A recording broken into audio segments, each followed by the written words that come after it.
What's up, MetaNerdz? This video is all about the cargo variant of the LAAT. If you want to see a video about the infantry version, be sure to check it out in our Republic military playlist. The LAAT-C, C for carrier, was developed by Rathana Heavy Engineering, the same people who made most of the walkers for the clone army. And brand new, one of these cost 58,000 credits, about 2 grand less than a TIE fighter. This ship used repulsor lift technology to get up into the air, and moved forward with a pair of engines on top, capable of reaching speeds up to 620 kilometers per hour, or 385 miles per hour, meaning it has the same top speed as an LAAT-I. This is because these enormous engines made up for all this extra weight, and on the LAAT-I, these cylinders are actually the mass drive accelerators, the ship's massive, projectile-firing cannons.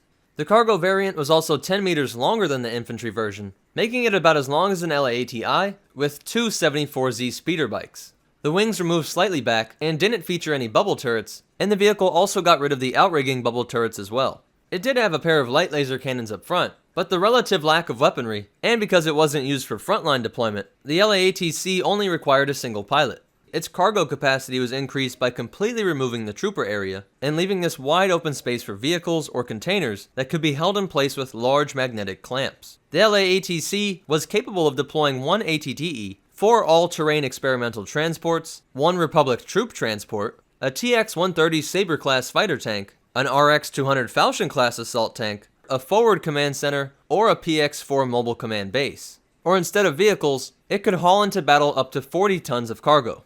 This vehicle was used throughout the Clone Wars, and sometimes it was put to really creative uses, like when 4 LAAT-C were used to transport the Zillo Beast. At the end of the Clone Wars, the Empire continued to use the LAAT-C for some time, and as late as 13 ABY, this dropship was being used by broken up factions of the Empire, like the Restored Empire and the Imperial Remnant, as they fought amongst each other to determine who would become the heir to Palpatine's throne. And that's it for its history, and the only behind the scenes fact is that LEGO made a LAAT-C that carries an all-terrain open transport, an ATOT, but this has never been seen in any of the shows, movies, books, or comics, and so a lot of people doubt whether or not an LAAT-C could actually carry the ATOT.